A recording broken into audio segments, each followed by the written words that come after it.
Hi, my name is Aya. You're watching Aya Reads, and I'm here to talk about all the books I read in the month of February. So I'm already very, very happy because the sun is shining, it's getting a little bit warmer, and spring is around the corner, and I am so ecstatic about that. In fact, I'm wearing short sleeves, and I am, like I said, so happy. I'm just done with this cold weather and the rain, especially. I'm just a happy camper. Let's get started with the stats. So I read 8 books in the month of February. So I was slumping a little bit, especially at the beginning of February. 8 is still a number I'm very happy with. So that equates to 2,706 pages. I had 1 3-star read, 4 4-star reads, and 3 5-star reads. So no half stars this month. I didn't think they were necessary this month.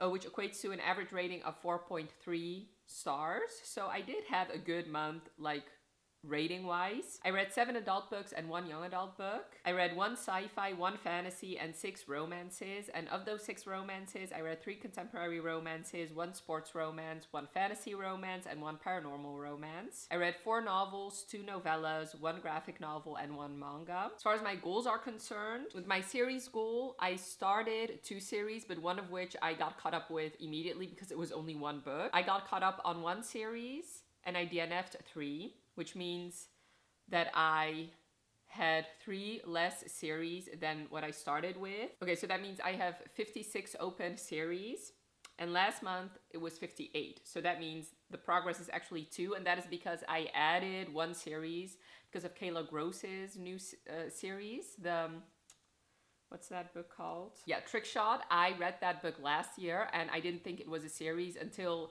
this year she announced that it had a second book that I am interested in reading. So I added that series. So that means, like I said, 56 open series by the end of this month.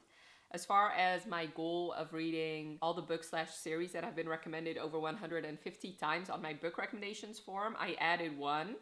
Mafia Wars by Maggie Cole now has been recommended over 150 times, meaning I now have 13 books or series that have been recommended over 150 times. And like I said, the goal is to have 0 by the end of the year. I read 1 book that was published in 2024, which is a new release, of course, which means my total for the books read that are published in 2024 is 1. This month was the first month where I read a new release. And as far as my fantasy romantasy goal, I also read 1 book for this goal, which that is actually the same book, which means my total for that goal is 4 books. So far I've read 4 fantasy/romantasy books.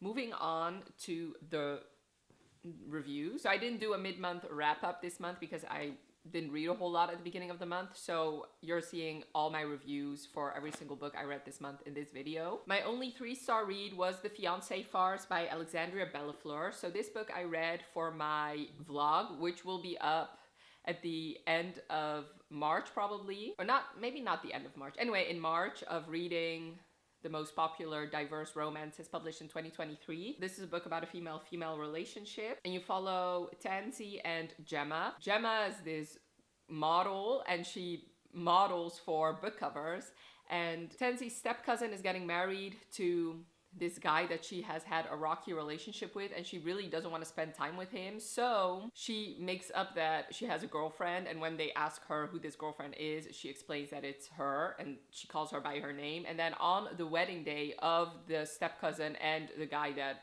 she hates, Jem actually shows up because she's actually related to that guy, and to kind of save herself but also save Tansy, she announces that they've been dating for 6 months and this is actually her fiance, because Gemma needs to get married in order to inherit her grandfather's publishing company. This is them pretending to be engaged and falling in love in the meantime.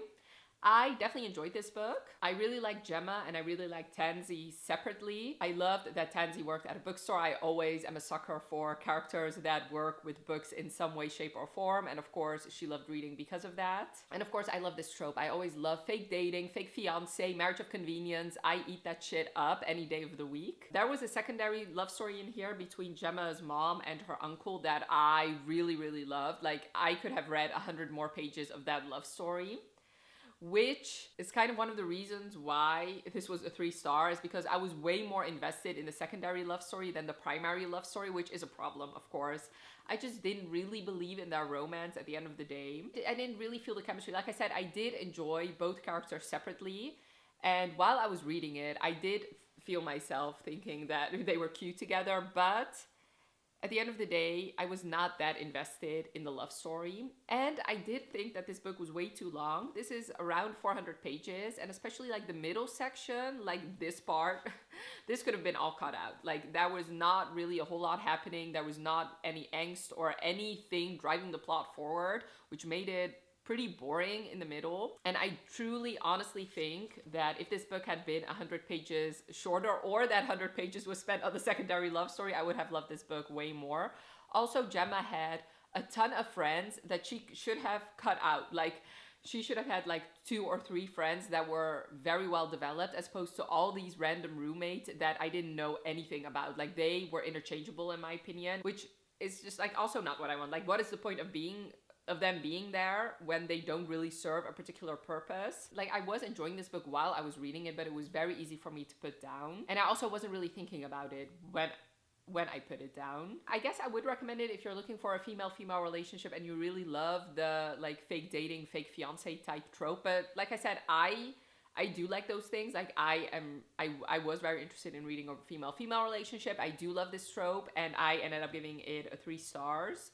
So, I don't know. I guess I wouldn't say I wouldn't recommend it, but I also wouldn't highly recommend this. So, check this out if you are interested in it. Now, for the 4-star reads. The first 4 stars is Fullmetal Alchemist Volume 6. So, I cannot really tell you a whole lot about this. This is the 6th volume in a 18-volume series. And this was fine. And to be honest, I decided to DNF this series because, I don't know, I feel like right now I'm almost close to halfway through this series, and I still find myself not really truly loving it. And you know, this is a pretty, like, manga gets pretty expensive, and since there are so many other mangas that I could try, I decided to just like stop with this one. I might check out the anime. Maybe that will prompt me to really love this a little bit more, and maybe I'll get back to it, but for now, to DNF. For those of you who don't know, Fullmetal Alchemist is about these 2 brothers, Alphonse and Alric, and they are alchemists, and one day their mom died, so they tried to bring her back, but you cannot really bring back the dead. So because of that, Alphonse lost his entire body, and Alric lost an arm and a leg, and he has like metal prosthetics, so that's why they call him the Fullmetal Alchemist, and they are on a quest to bring back their bodies. This is them trying to do that. Like I said, I remember one volume I really, really loved, but other than that, I either gave, like, I gave the first volume 2 stars, and then I gave a couple 3 stars and a couple 4 stars. It's just, especially comparing it to Spy Family, which is my favorite manga series, I gave 5 stars across the board, and I had like maybe 1 or 2 4 stars, and that is what I'm looking for in a manga, because it is such a investment. So yeah, like I said, DNF'd it, and it's not a hard DNF, but I think for now I'm just gonna stick to another format for it. And I'm not even sure I'm gonna do that, but if I'm really interested in this story, I just know my brother, for example, really loved this story, and I know it's a very beloved story, so that's why I feel like I want to give it another chance, and maybe another format will help with that. The next 4-star was a novella, part of the Holly Knights series by Lee Ko, and it's called Home for the Holidays. This is a Thanksgiving novella, and you follow Adelina and Elliot, and this is a step-sibling romance.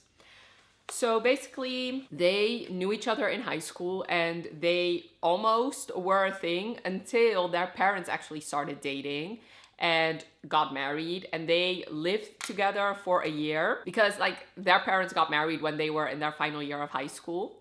So they lived together for a year, but they both were really pining for each other, and they both had like crushes on each other. And now their parents are actually getting a divorce, and this is their last Thanksgiving together. This is when feelings finally start being confessed. And obviously it's a little bit taboo because they're technically still step-siblings, but you know, what do you gotta do? So this I really enjoyed. I gave it 4 stars. I do tend to enjoy these Holly Knights novellas by Lee Ko. They're short, they're spicy, and they're like just like the perfect palate cleanser. This is not my favorite in the series, but definitely not my least favorite. And Yeah, you can read this at any time of the year. Honestly, obviously, I live in the Netherlands. Thanksgiving is not a thing here. But I mean, even though it took place around fall time, I read it during February. It was fine. You could read this in summer and also be fine.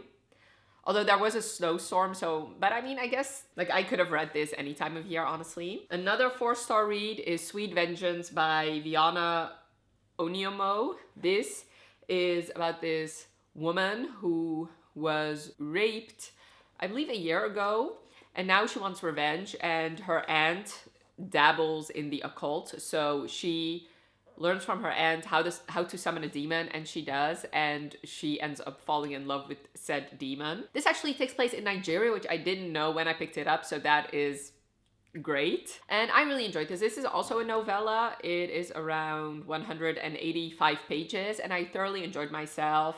I loved both characters.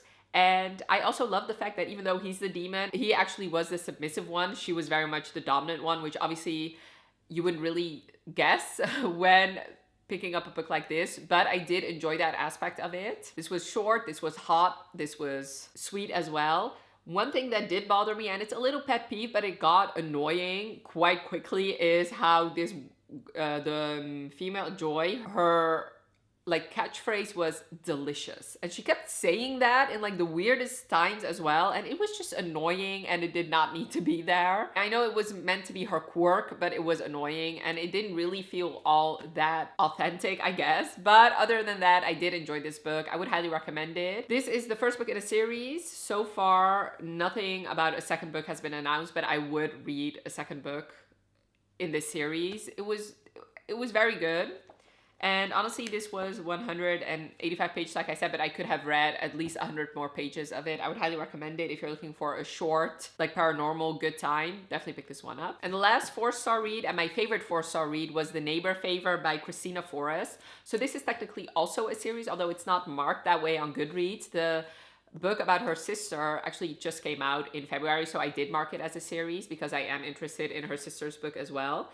This follows Lily and Nick, and this is another book where the characters have something to do with books. Joy is a editor, and right now she's working at the nonfiction department, but she really wants to edit children's books, especially diverse children's books. And he's an author, but he's a very obscure author. He wrote one book that was published by this very small publishing company, and nobody really has heard of him. The publishing company has gone out of print, so there's only a limited amount of books in this series, but it's actually her favorite book. So one day she decides to write this author and tell him how much she loves his work. He's now a journalist at this traveling magazine, so he's all over the place. So they email back and forth because they're both pretty lonely, and they are like the only ones that they can talk to. So like the first part of this book is just their emails back and forth, which I really enjoyed.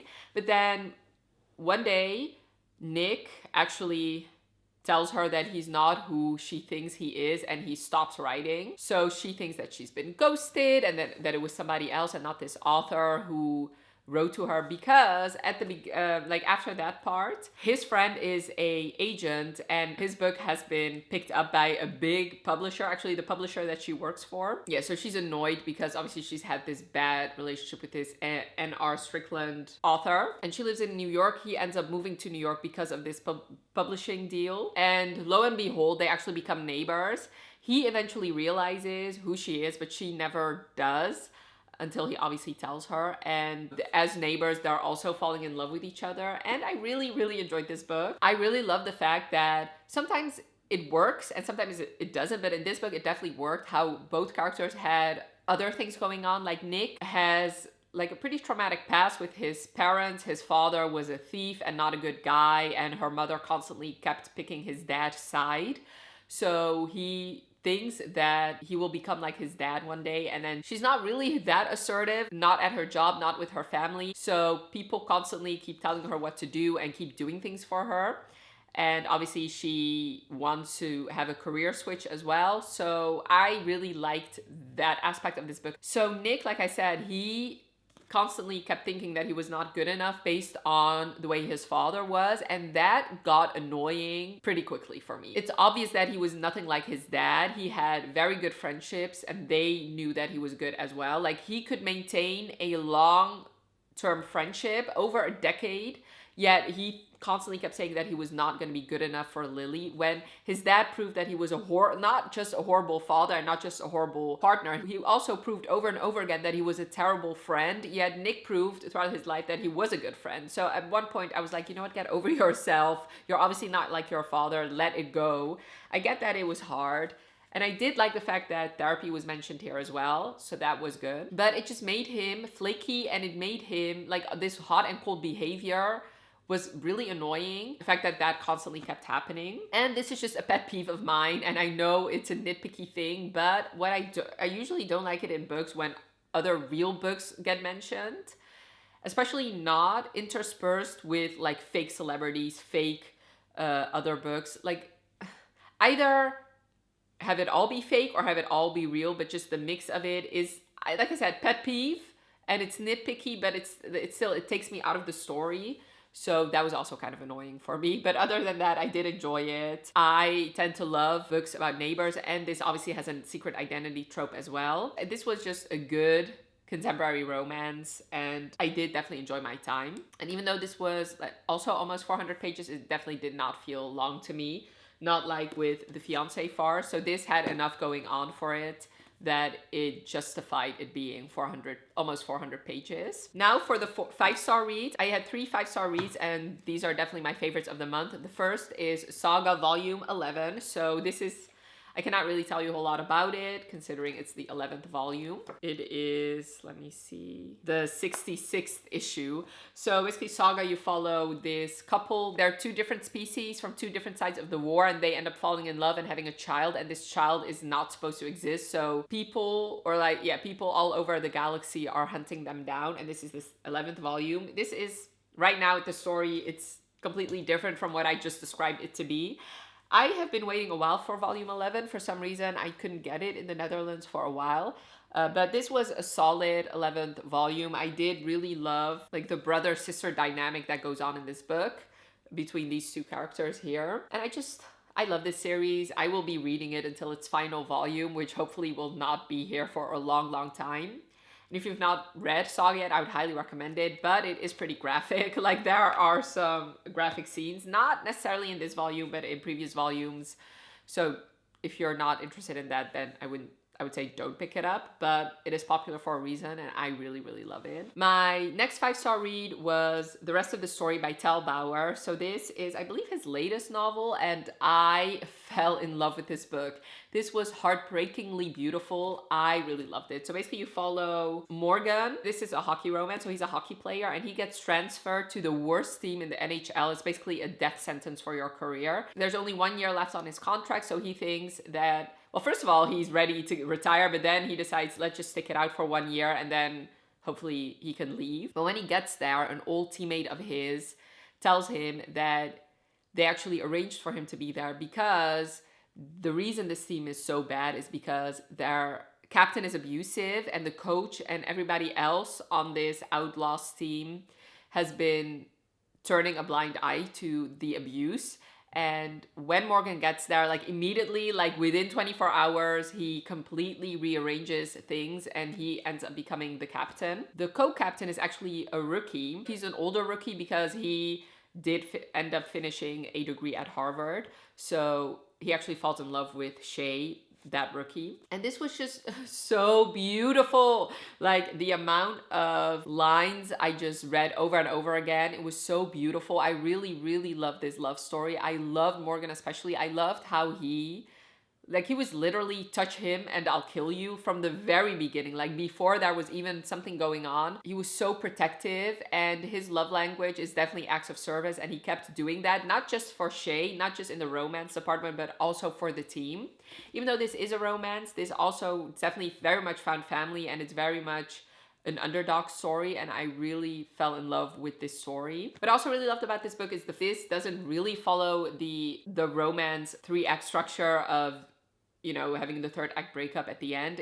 Because of everything that's going on in this team and with these characters, it understandably took a very long time for them to finally get together. So that is basically where like the conflict and stuff happens in the relationship. There is like a third act conflict, but it's not within the relationship, which I really, really loved. Yeah, so this was definitely a solid couple. I truly believe that these two will be together for the rest of their lives.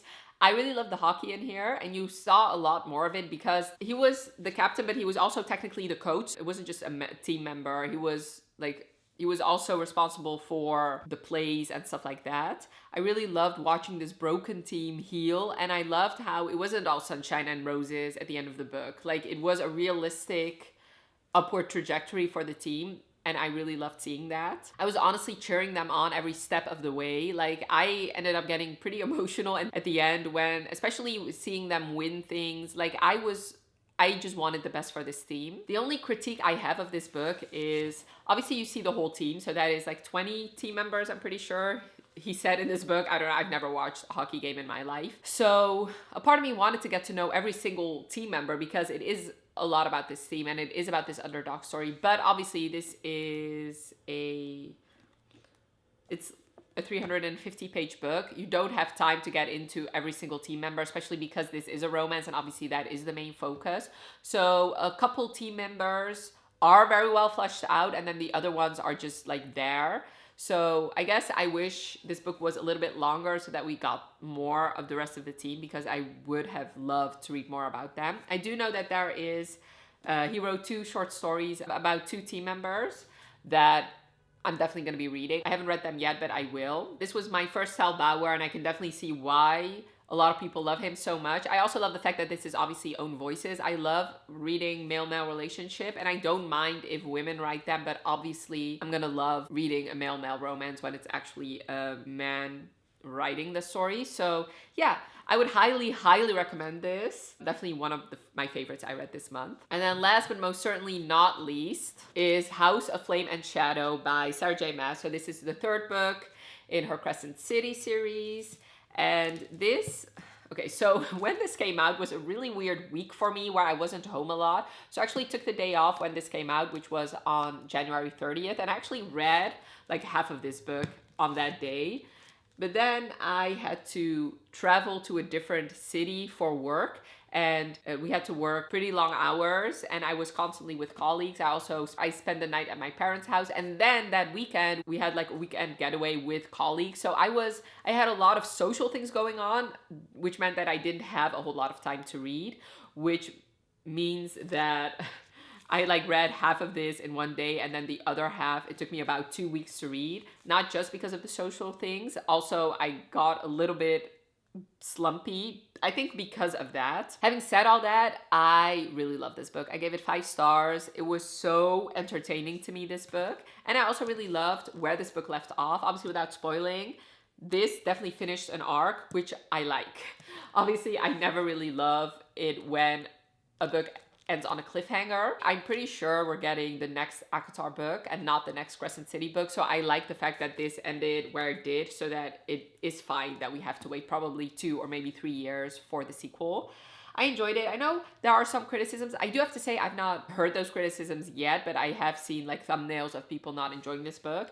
I, however, did really love it. I thought it was very fast-paced, even though this was over 800 pages. I thought that it was action-packed. While I was reading it, it was pretty hard for me to put down. So yeah, I gave it 5 stars. Obviously, it's Sarah J. Maas. I'm pretty sure I've given every single book she's ever written 5 stars. Well, maybe not A Court of Frost and Starlight, but other than that, 5 stars across the board, and this has not changed that at all. So these are all the books that I read in the month of February. Definitely let me know in the comments below if you've read any of these books and what your thoughts were. Also, I would really love to know what was your favorite book that you read this month. I hope you enjoyed this video. Definitely let me know by leaving a like if you did, and thank you so much for watching. Have a wonderful rest of your day, and I'll talk to you later. Bye.